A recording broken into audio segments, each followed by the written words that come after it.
Friends, এখন ঘড়িতে বাজে 7:30। জাস্ট ঘুম থেকে উঠলাম। আর কিছুদিন থেকে তোমাদের সঙ্গে একদম আমি ভিডিও শেয়ার করছি না, কি বলবো, মানে শরীরের পরিস্থিতিটা এতটাই খারাপ এবার ছিল যে উঠে যে তোমাদের সঙ্গে ভিডিও করব সেটারও আমার কাছে কিন্তু কোনো অপশনই ছিল না, মানে এতটাই শরীর খারাপ। তো আজকে মোটামুটি একটু ভালো আছি, তবু চোখ মুখ দেখতে পাচ্ছ পুরো কালো হয়ে গেছে, চোখের চারপাশ, মানে না ঘুম, এটা পরেই বলবো, তোমাদের সঙ্গে শেয়ার করবো, কিচ্ছু হচ্ছে না, না ঘুম না ঠিক মতো খাওয়া দাওয়া। তো আজকে না একটা মানে হঠাৎ করেই একটা প্রবলেমে পড়ে গেছি। প্রবলেম বলতে গেলে আমাদের যে কারখানা আছে তার এক লেবারের মানে মেয়ের বিয়ে। তো আমার আবার কি বলতো, বড় লোকের বিয়ে মানুষ অনেকেই আছে যারা বড় বড় নেমন্তন্ন অ্যাটেন্ড করতে ভালোবাসে, কিন্তু আমার কাছে না মানে সবার অনুষ্ঠানে অ্যাটেন্ড করতে ভালো লাগে। আর ওরা আমাদের সঙ্গে এতদিন থেকে যুক্ত আছে, তোমাদের কি বলবো। তো নিমন্ত্রণ ছিল, আমি না ভুলে গেছিলাম, হঠাৎই মনে পড়েছে যে নিমন্ত্রণ করে গেছে। আমি যখন বিছানায় ছিলাম আমাকে এসে বারবার বলে গেছে। তো আমি কেন যেন আমার হঠাৎ মনে হলো, ওকে বললাম যে তুমি যাও গিফট নিয়ে আসো, আমি যাব। কারণ ওরা এত বারবার করে বলে যায়, ওদের সঙ্গে আমাদের প্রায় মানে অনেক বছরের সম্পর্ক, মানে আমাদের কারখানায় ওরা কাজ করে। তো আজকে আমি সেখানেই যাচ্ছি। তো তাড়াহুড়োর মধ্যে একটু রেডি হব, তো ভাবলাম তোমাদের সঙ্গে ভিডিওটা শেয়ার করি। আর ওদের বাড়ি না এতটাই ভেতরে, মানে ও তো একা যেতে ভয় পাচ্ছে, ও বলছে আমি একা যাবো না। আমি বললাম ঠিক আছে, আমার শরীর যেমনই হোক আমি তোমার সঙ্গে যাব, চলো। কারণ ও বলছে যে তুমি যাবে, তোমার তো শরীর ভালো না। আমি বললাম না, তো ওকে একাও ছাড়তে পারছি না, কারণ অনেক ভেতরে। তো চলো যাই, সেখানে গিয়ে কি হয় না হয় সম্পূর্ণ তোমাদের সঙ্গে শেয়ার করবো। তো চলো ভিডিওটি তোমরা পুরোপুরি দেখো। তো দেখতেই পাচ্ছ ড্রেস চেঞ্জ করে নিয়েছি, কোনো শাড়ি পরিনি, কারণ হচ্ছে গিয়ে এখন শাড়ি পরতে গেলে অনেক টাইম লেগে যাবে। আর আমার শরীরের অবস্থা এতটাও ভালো নেই যে আমি শাড়ি পরবো।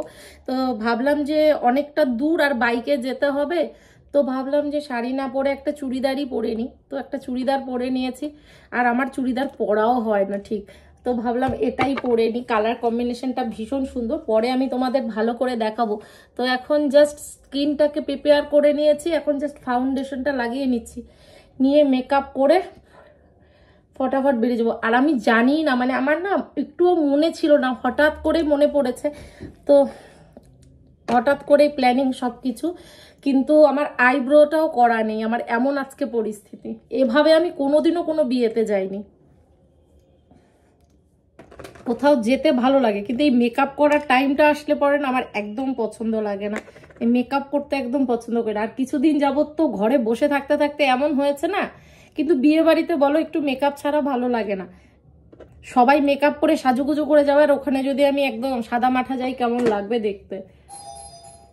মেকআপ করার সময় আমার যেটা সব থেকে প্রবলেম লাগে সেটা হচ্ছে গিয়ে আমার চুল বাঁধা।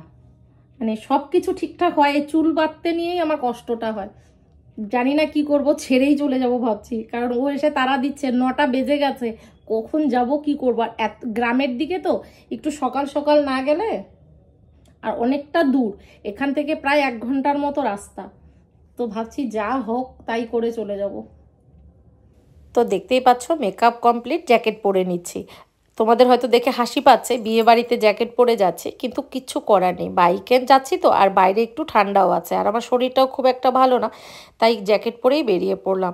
আর রাস্তায় দেখো একটা লোকও দেখা যাচ্ছে না ঠিক মতো, কারণ ঘড়িতে এখন প্রায় 10টা বাজছে, শুধু বিয়ের গাড়ি আছে, তাছাড়া রাস্তায় সেরকম লোক নেই। কিন্তু ঠান্ডাও আছে হালকা হালকা, জ্যাকেটটা পরে এসে কিন্তু ভীষণ ভালো করেছি, না হলে খুব প্রবলেমে পড়ে যেতাম। এরকম ফাঁকা রাস্তায় বাইকে প্রচণ্ড ঠান্ডা লেগে যায়।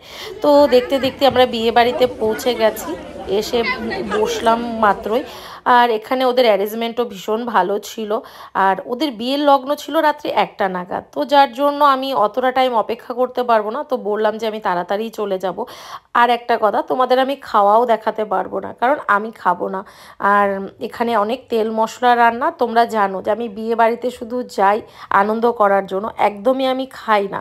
তো যার জন্য আমি ওদের বসে বসে, ওরা বান্ধবীরা মিলে ছবি তুলছিল, আমি সেটারই ভিডিও করছিলাম। তো ও খেয়ে নিবে, তো আমি আর খাবার প্যান্ডেলে যাচ্ছি না, কারণ নিজে না খেলে না যেতে ভালো লাগে না। তো এখানে সব গিফট সাজিয়ে রাখা ছিল, আর ওদের বিয়েরও কিছু রিচুয়ালস চলছিল তখন, কারণ বর তখনও আসেনি। তখন প্রায় রাত্রি, আমি এখন যখন ভিডিও করছি প্রায় 11:30টার মতো বাজে। তো আমাকে এখন বেরিয়ে পড়তে হবে। তো আমি যাবার আগে মেয়েটার কিছু ভিডিও ক্লিপ নিয়ে নিলাম। তো চলো আজকের ভিডিওটি আমি এখানেই শেষ করছি, দেখা হচ্ছে নেক্সট ভিডিও।